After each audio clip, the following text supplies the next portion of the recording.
आपण लिस्टची एक आता मोठी पिक्चर बघूयात. आपण जे आता म्हणलं ना, लिस्ट मध्ये डायरेक्ट 2 आहे, 10 आहे, हाय सगळं आहे. पण ऍक्च्युअली ते तसं नाही. कसं आहे, ही कम्प्युटरची पूर्ण रॅम आहे, मेमरी आहे.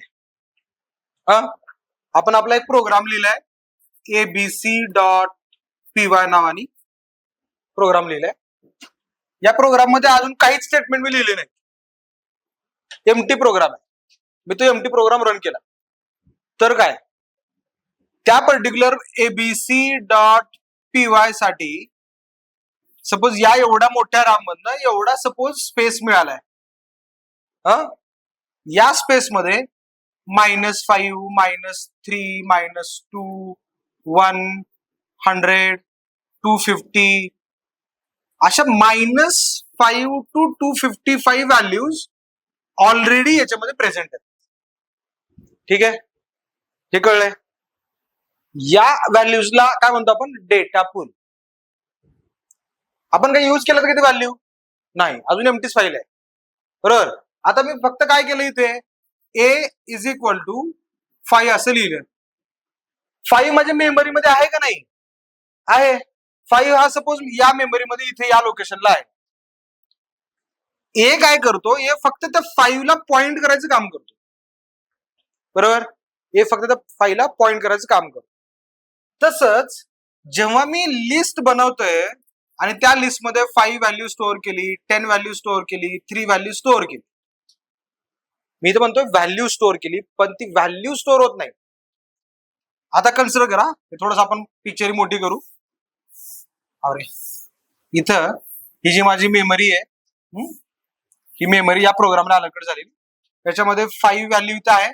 या 5 व्हॅल्यूचा स्वतःचा काहीतरी ऍड्रेस आहे. त्यानंतर 10 ही व्हॅल्यू आहे इथे मेमरीवर, ही 100 होती. 10 व्हॅल्यूला पण स्वतःचा काहीतरी ऍड्रेस आहे. आणि 3 एक व्हॅल्यू आहे, आणि 3 व्हॅल्यूला पण काहीतरी त्याचा ऍड्रेस आहे.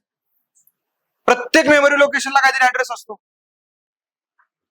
जेव्हा मी लिस्ट बनवतो की नाही, तेव्हा लिस्ट साठी, लिस्टचं स्ट्रक्चर बनवण्यासाठी एक मेमरी लोकेशन आपल्याला अलॉकेट झालं. ते अज्युम करू आपण 1010101111 असं काहीतरी मेमरी लोकेशन आहे. या मेमरी लोकेशनला एक लिस्टचं स्ट्रक्चर बनलंय. मेमरी लोकेशनला लिस्टचं स्ट्रक्चर बनलंय. आणि या स्ट्रक्चर मध्ये आपण पहिली व्हॅल्यू कुठली स्टोअर केली लिस्ट मध्ये, 5. पण 5 मेमरी मध्ये ऑलरेडी आहे. मग या लिस्टच्या या पोझिशनला फक्त या मेमरीचा रेफरन्स येईल. म्हणजे इथं स्टोअर होताना 11011 स्टोअर होईल. म्हणजे मेमरी रेफरन्स स्टोअर होतो. कळतंय का? इथं आपल्याला समोर दिसताना 5 दिसतोय, पण बॅकएंडला काय होतंय, त्या 5 चा ऍड्रेस येतो. 10 आपल्याला इथे दिसतोय, पण 10 चा जो ऍड्रेस आहे ना, हा 5 टाइम्स 1 111101 हा स्टोअर होतो. 3 दिसतोय, पण 3 चा हा ऍड्रेस काय, 1110 जो काही आहे तो 3 चा ऍड्रेस स्टोअर होतो. इंटरनली लिस्ट मध्ये व्हॅल्यूज डायरेक्ट स्टोअर नाही होत, ऍड्रेस स्टोअर होतात. आणि या लिस्टचा स्वतःचा एक वेगळा ऍड्रेस आहे. म्हणजे लिस्ट एक वेगळं स्ट्रक्चर बनवते, फक्त त्याला स्वतःचं मेमरी लोकेशन आहे. आणि त्या मेमरी लोकेशनला जेवढे काही तुम्ही नंबर्स किंवा डेटा युज करताय, तो डेटा ऍक्च्युअली त्याच्यामध्ये पुट नाही होत. आता जर सपोज मी याच्यामध्ये हे 3 लिहितो, हाय ही स्ट्रिंग स्टोअर केली, पण हाय स्ट्रिंग मेमरीमध्ये नसते. मग इथे कॅशे क्रिएट होतो. हाय मेमरीमध्ये कुठेतरी इथं स्टोअर झालं, ह्याला पण काहीतरी ऍड्रेस मिळाला. हाय जी मेमरीवरचा, मग आता याचा रेफरन्स इकडे येईल. कळलं? आता मी आता दुसरी एक लिस्ट बनवली, LST2 लिस्ट बनवली. या LST2 मध्ये परत 5 आहे, 10 आहे, 3 आहे आणि हाय आहे. मला सांगा, दोन्ही लिस्ट सेम आहेत का नाहीत? आहेत सेम.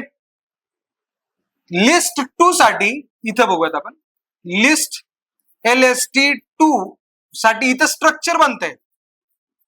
पण या स्ट्रक्चर मध्ये पहिला जो पोझिशनला आहे, पहिल्या पोझिशनला याच फाईलचा ऍड्रेस आहे. कळतंय मी सांगतोय? दुसऱ्या पोझिशनला जी व्हॅल्यू आहे ती 10 आहे, मग याच 10 चा ऍड्रेस इथे येईल. म्हणजे थोडक्यात इथं जे ऍड्रेसेस आलेत तेच ऍड्रेसेस इथे पण येतील.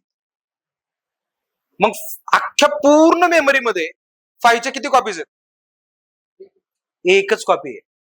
पूर्ण मेमरीमध्ये तुम्ही 1000 वेळेस ती व्हॅल्यू यूज करा, ती एकच आहे.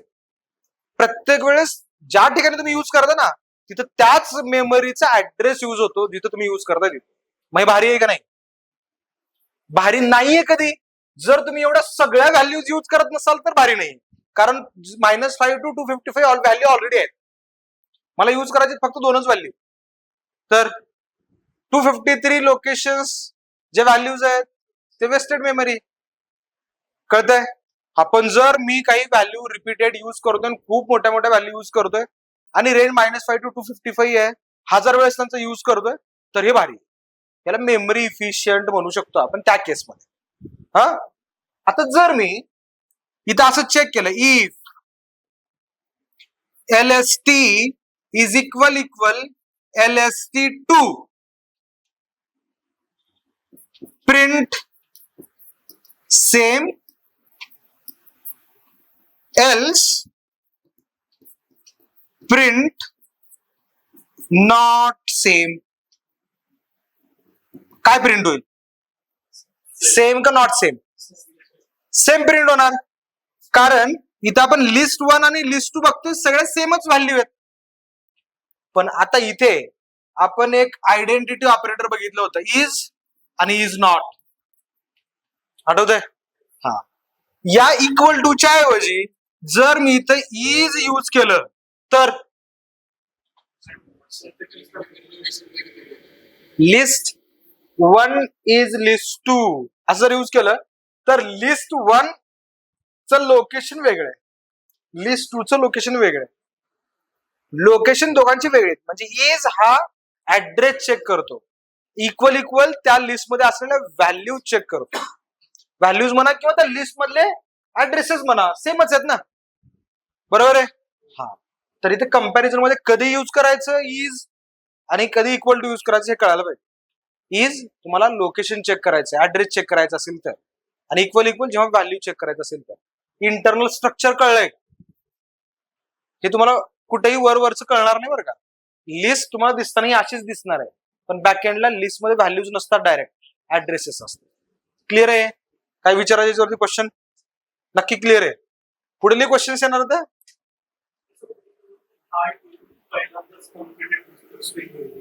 नसतं. पहिल्यांदा जेव्हा इथे क्रिएट केलं ना आपण, त्याला एक मेमरी लोकेशन मिळालं, त्याच्यानंतर प्रोग्राम मध्ये जिथं जिथं हा येईल ती इथूनच बघणार. म्हणजे आधी पायथॉन स्कॅन करणार मेमरीमध्ये ती व्हॅल्यू आधी आहे का, कॅशे झाली आहे का, झाली आहे, मग त्याचा ऍड्रेस टाकून बाय डिफॉल्ट असतं. त्याला आपण इंटिजर डेटा पूल असं म्हणतो.